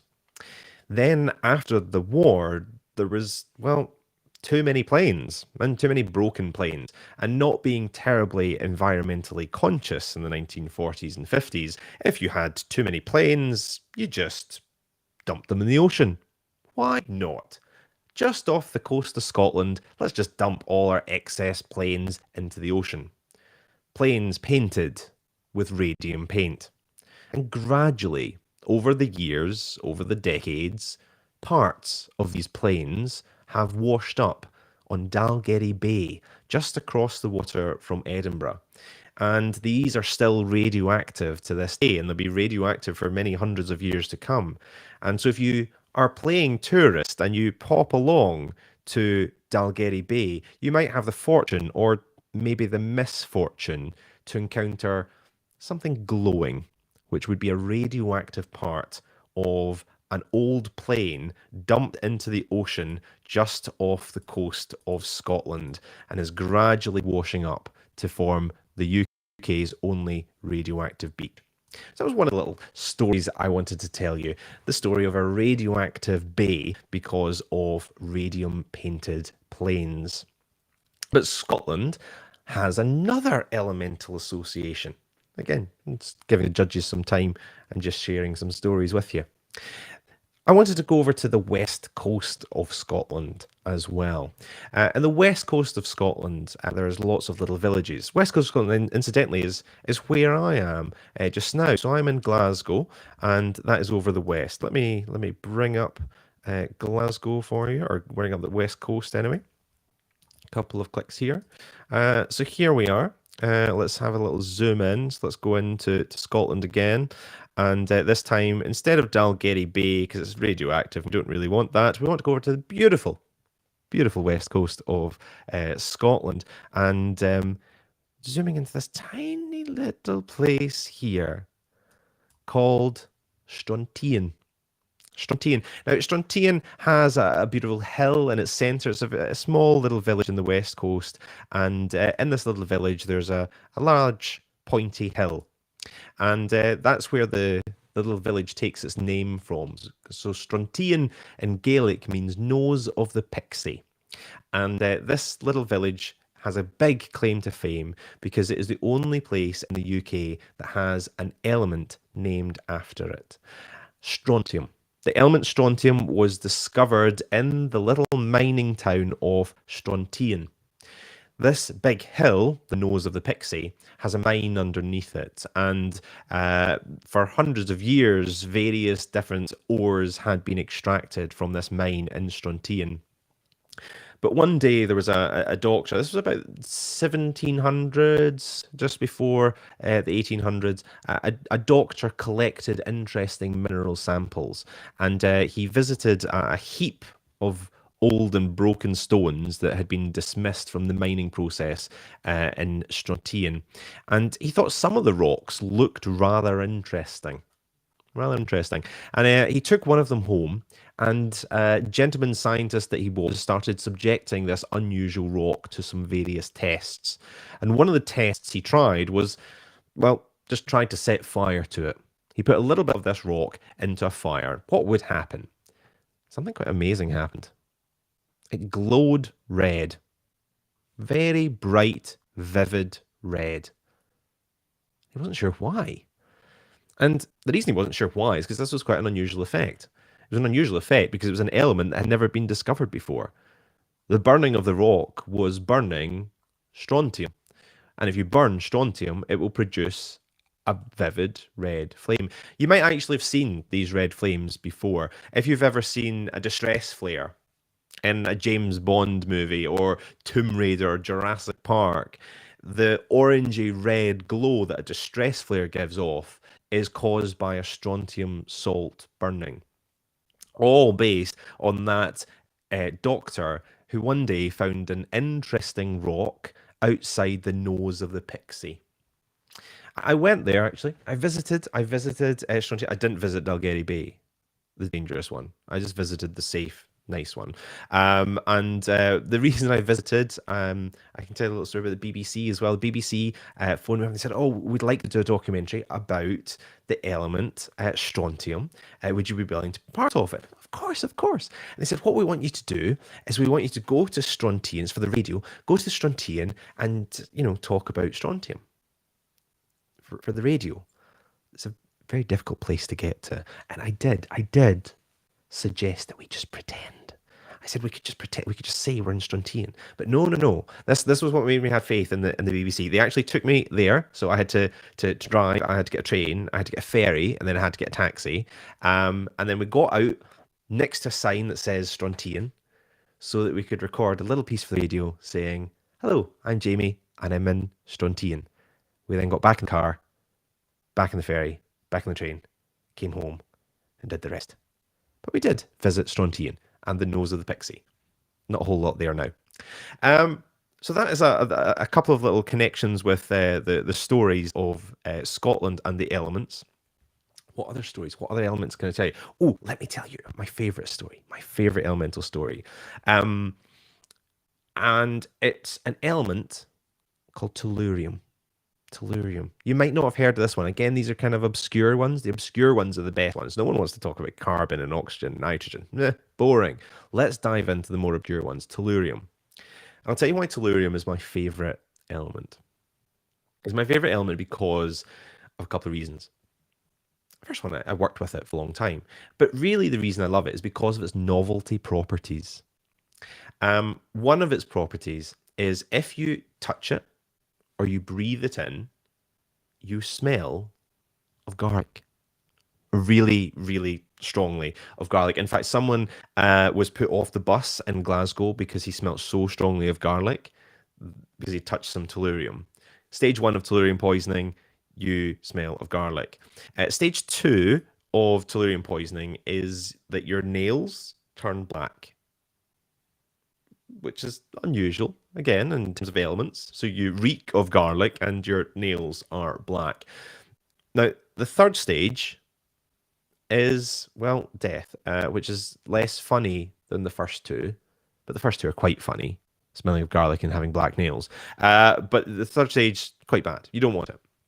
Anyway, the reason I love this so much is because where the element was discovered as well. If we're talking international touring here, the element was discovered in Romania. Or what was at the time, Transylvania. The only element to be discovered in Transylvania makes you smell of garlic. I think there's a fantastic scientifically informed vampire story waiting to be written there. So there was a little tour through just 3 of my favourite elements. Radium causing a radioactive beach in Dalgety Bay across the water from Edinburgh.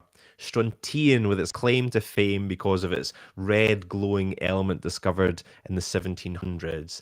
And our vampire repelling tellurium discovered in Romania. Or what was at the time? Transylvania. So there's just some elemental stories I wanted to share with you while the judges were out gossiping and while you were making your decision. But I think we've given the judges almost long enough. They're going to need a few more minutes to make a final decision. And so what we thought we would do is give you a little bit of a treat. I mentioned at the start that Emer has been involved in FameLab in pretty much every way you could possibly imagine. Contestant, judge, host, and also singer. There is a FameLab song thanks to Emer, and as we're waiting on the judges rejoining us, making that final decision, let's hear Emer's FameLab song. It's been 15 years of talks and cheers and making friends with people we would not have met, yet won't forget. A global club just filled with love. It's FameLab International, FameLab. It's fantastical. FameLab isn't just a competition, it is friendship, science, art, it's tradition. And as long as we're still here, FameLab will live on.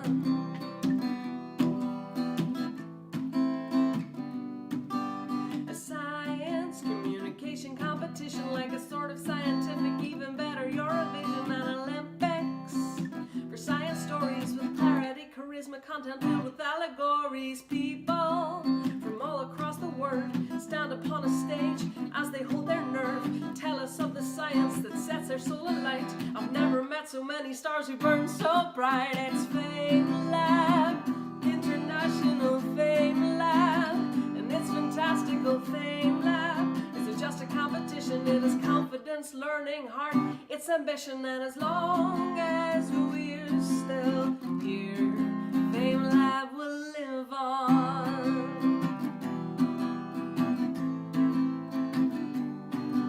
The stories our scientists have told have been witty and emotional and wonderful and bold. No topic off limits, nothing you can't do. We've even had a finalist who dressed up as Pooh. And in 2020, an adorable prop. In the name of science, someone brought their dog. We've also had celebrities in the audience. I mean, like, how cool is that? We've even had the Spanish Queen. Egypt did their 10th finals at the pyramids, and our speakers have inspired science-loving kids all across the world, from countries far and wide. What I wouldn't have given to see FameLab as a child. And one of the best parts of FameLab is the master classes you experience to make sure you are faster at thinking on your feet, better at talking openly. The trainers are the masters of the Masterclass League. And FameLab all began in 2005, and then 2 years later internationals went live. Over 40 countries have been involved. It's crazy, amazing to see how it's evolved. It's FameLab International, FameLab. It's fantastical. FameLab isn't just a competition, it is passion, wisdom, fun, an expedition. And as long as we're still here, FameLab will live on.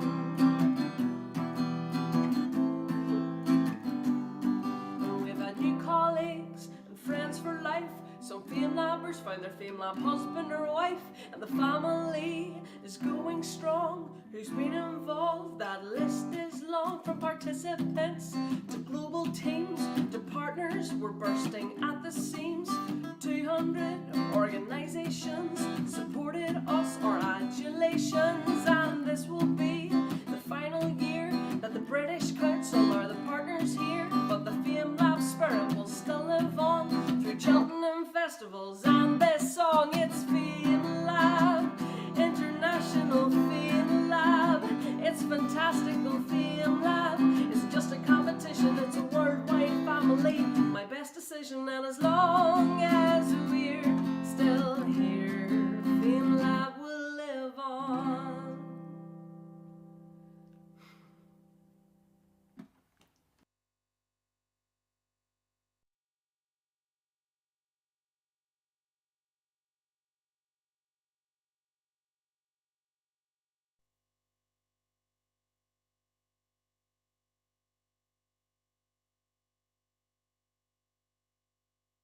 Fantastic FameLab song, which I just absolutely love. FameLab will live on. It certainly will. Now, our judges have been off making a decision, and we are going to hear those in just a few minutes. But before we get to the decisions, let me just bring the judges back up on screen all together just for a second. So let me just bring our judges back up, and we'll just hear from them a little bit about how that decision-making process went, how you're feeling. So first of all, judges, have you made a decision? Can I get a little thumbs up on that? Yes, good. Well, you're back. So how did that go? Who'd like to kick us off? Katrina, would you like to take us off to tell us a little bit how that decision? Give us some feedback. How have you found FameLab today? Yeah, thank you. First of all, it was such an honor to be a judge in this international competition, and it was extremely difficult to pick a winner. All the talks were excellent. All the speakers had charisma. They really brought their message very well. So we had a very difficult task in choosing a winner. Excellent. It always is, and we say this. You hear judges talk about competitions being difficult, but it genuinely is true. I mean, it really was a phenomenal year. So, Katrina, thank you very much for that feedback. Let's come to Emer next. Emer, I mean, you've been part of it for forever. We've just listened to your song there as well. You know the competition, so for you, it must have been an easy decision being so experienced. No, it was really difficult. We kind of came off from the competition, and we went into the private room, and it was like, what do we do now? Because everyone was such a high quality. And over the years, I've been to so many of these and things now, Jamie, the same as you, and the quality just gets better and better. So it's incredibly difficult to choose a winner, and everyone is so different as well. So it's comparing apples and oranges. We're saying, oh, but this person is so charismatic, and we're saying, but this person's topic was incredible. So we had a very difficult time, and I think our winner, our runners up, switched quite a few times during it. But yeah, we finally did choose our people, but it's definitely not easy, and particularly because the quality was so high and the topics were so vastly different. But yeah, it's just great to be involved in FameLab, and as you heard from that song, I just absolutely love it. It's totally changed my life. It's a fantastic competition. Excellent, thank you, Emer. And judges, am I right? Is Adrian going to give us all of the winners, or any other judges announcing? Are you going to be doing winners, Adrian? No, I think what we're going to do is that we're going to do all our comments, but then Emer's going to be doing the announcements with Marique. I think that's correct. Am I right? Okay, Thumbs well, up let's from go you, with that. please. Correct now. Let's go to you, Adrian, Yeah. and let's have some feedback from you then. How did competition go?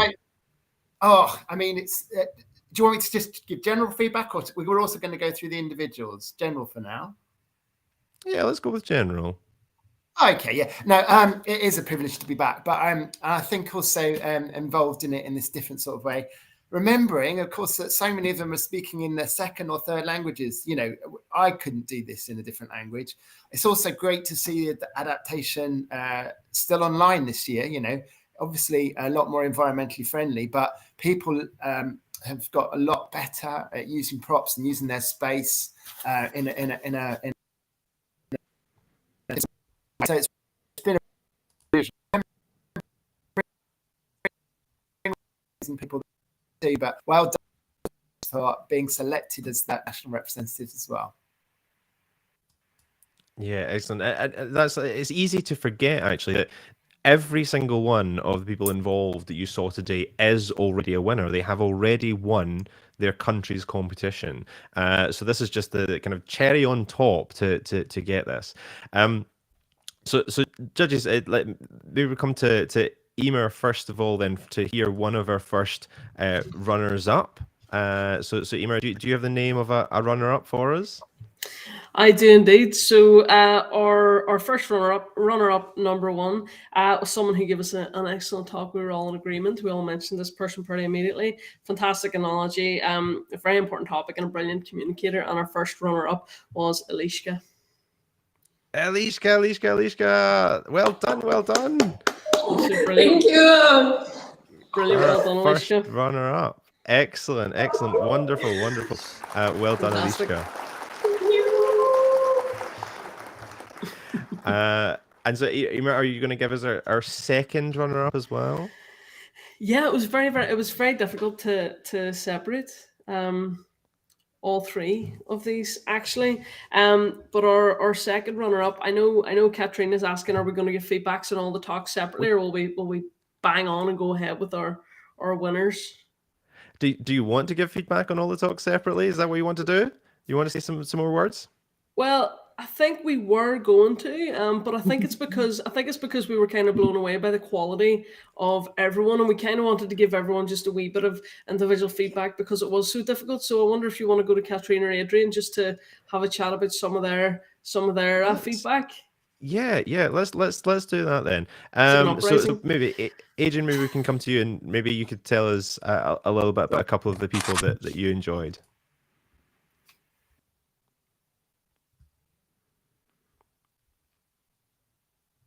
Oh, I think we've lost Adrian. In the meantime, I'll come to Katrina. Katrina, can I come to you then instead? Maybe you could give us a little bit of feedback then on some of the talks. Yeah. I'll, for example, the talk of Valentina was excellent. Very poetic. Valentina, you are very charismatic. It was so elegant. The way you use the props, clearly you're also very, very creative. I'm sure you made the props yourself. It was a fantastic presentation, also on a topic that is not so easy to access for everyone, which you really brought in an excellent way. So I also was given Nemo to talk about. Nemo, your charisma is also off the scale. You also used props super elegantly, and you're a fantastic storyteller. So this is something we all really appreciated in your talk. Thank you very much. Excellent. And so I think we can rejoin Adrian now as well, and just the same as Katrien there. Maybe you could tell us a little bit about the specific talks that you saw and you enjoyed. Sure, I'm going to give a bit of feedback about Christian, who had the challenging task of going first. I thought he did a great bringing the obviously globally important topic to life, but also with an appropriate level of humor, not going too far, but something that would hopefully translate across the different countries. And also I loved the use of the stats, that the as in the 100%, and then how he used the pizza analogy that to really draw us in and think, hang on, what does that mean? So that was one particular good thing, and also, good charisma all out. So well done to him. The other person who I'm just going to briefly talk about is also Tuck, who had some great props around him, and again, good use of humor, a level that hopefully translated, and the energy and enthusiasm came across through the sort of talk in a good, very, and a topic that we all relate to. We all want to hear about food, and it's also really important, the whole messaging about reducing sugar and something that affects all our diets globally. So well done to those two in particular. Excellent. And it's just nice to hear, how good all of our contestants have been. And Emer, we've still got a couple of contestants we've not had a little bit of feedback on. Maybe you could tell us a little bit about the others. Totally, yes. So Alishka, I chatted already about how excellent Alishka was and the topic and everything. I absolutely loved it. So well done again, Alishka. And our final contestant was Natasha. And the thing that had really struck me about Natasha was the level of the communication skills. I kind of knew from the video that Natasha had great communication skills, and that was going to be a real strength. And communication is my background is as a speech and language therapist, so communication really is kind of my bread and butter. So I thought Natasha really shone with that, and I thought for me, as we know from me asking her that very harsh question, I'm not really a physics head, and I was really impressed actually that I was so intrigued in a talk that was on a topic that I'm not familiar with, and that I really wanted to keep listening. And I found the props really helped with that.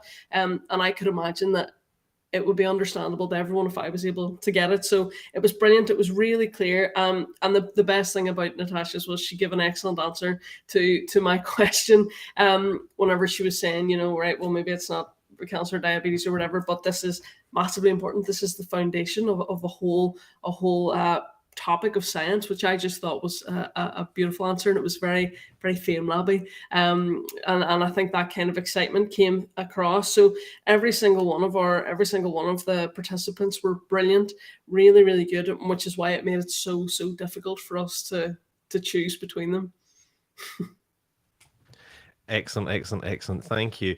So you're well done to all of the contestants again, and thank you to Emer, who's already told us that our first runner-up is Alishka. We still have the second runner-up to be announced, and we also have the announcement of the winner of the audience vote. So hopefully you have all been voting. Voting isn't closed, but hopefully we'll hear in just a moment who is going to be our second runner-up and who is winning the audience prize. I'm checking for messages. I am to see if we can get our next winners. And not seeing our announcement yet. I'm hearing little beeps though. I think, are we in the room? Are we in the room? Are we good to go? Do we have our announcement of our second? Yes, you are. You're here.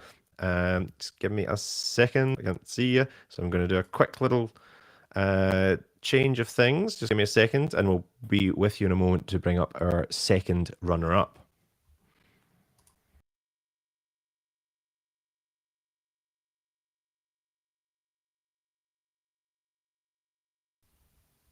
Okay, and I'm trying to find Marika. I know it says you're in the room, but I can't see you in the room. I can't see, is your camera on, Marika? I'm not able to see you right now. Not appearing.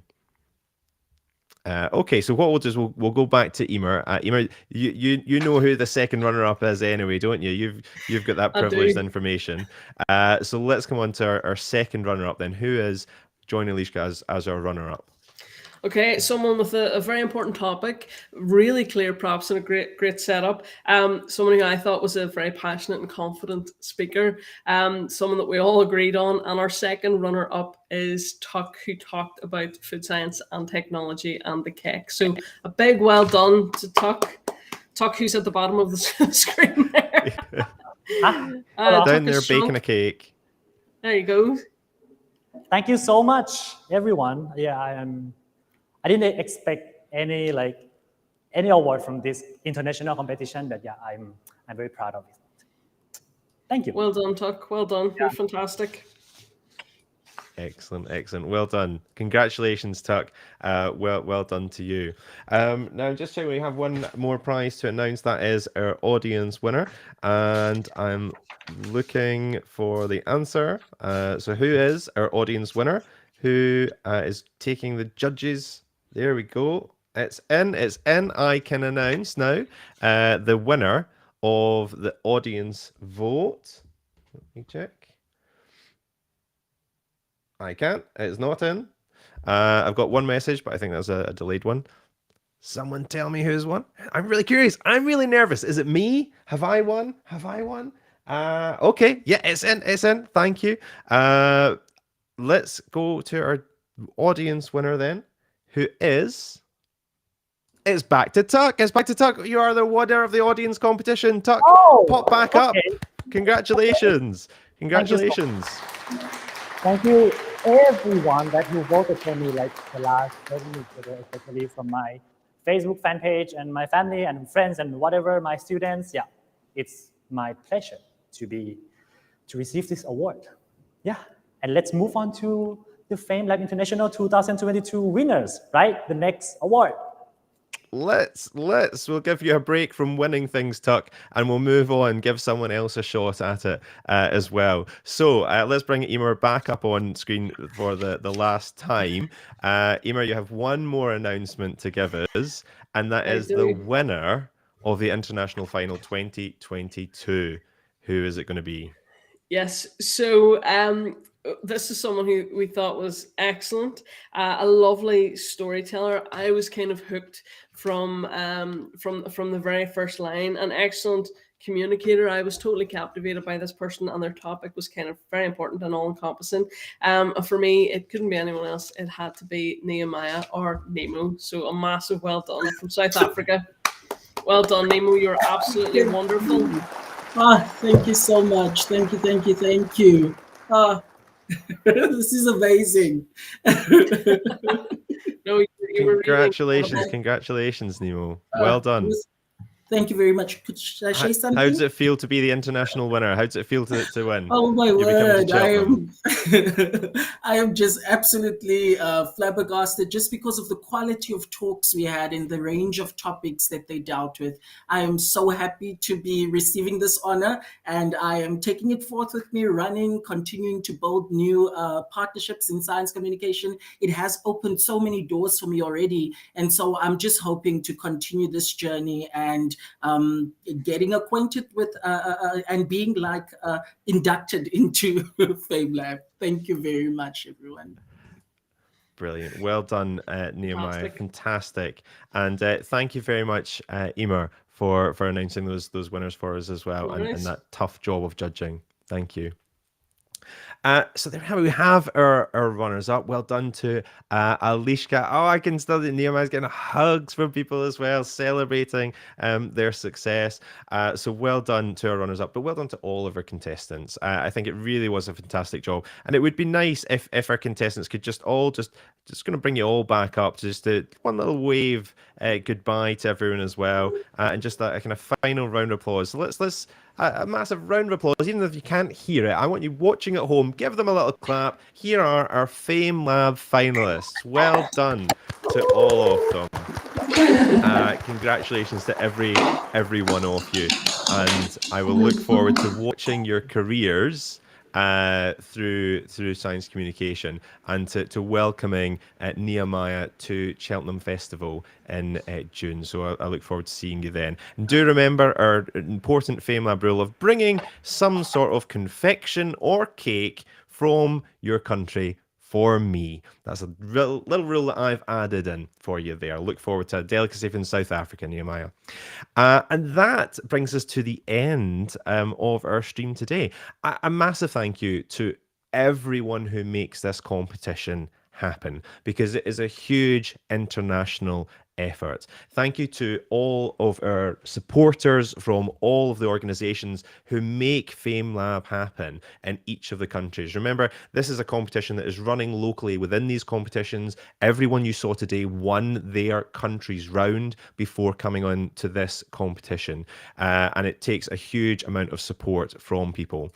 I want to say thank you to our judges for coming along, for making this really difficult decision. We had Adrian Fenton, we had Katrina Kohlberg, and we had Emer Maguire putting their expert science communication skills to use as we grilled our contestants. And the people who you've not seen today that also make this happen. The team at Cheltenham Festivals, Marika, Sarah, Kate, Kazana, the whole marketing team who have been chatting along in the chat box with you, tallying up the audience vote as well. This is a great big team effort, and I know how much they love being part of the FameLab experience, and they love sharing this experience with you. I hope you continue to support FameLab and compete. Get your local competition going. Follow the account on Twitter, on Facebook, to find out more about the projects that are happening. And look forward to Cheltenham Science Festival in June. I know the team are already hard at work putting together an amazing program. They also have a fantastic list of speakers that will be coming up in June. And it would be really nice to see as many of you as possible to join us at the festival. So thank you very much to Charles University in Czech Republic. Thank you to Bielefeld Marketing in Germany, Pusquitato in Italy, South Africa Agency for Science Technology, Life Science in Zurich, the National Science Museum in Thailand. This is your triumph as well. Thank you very much for being involved in that.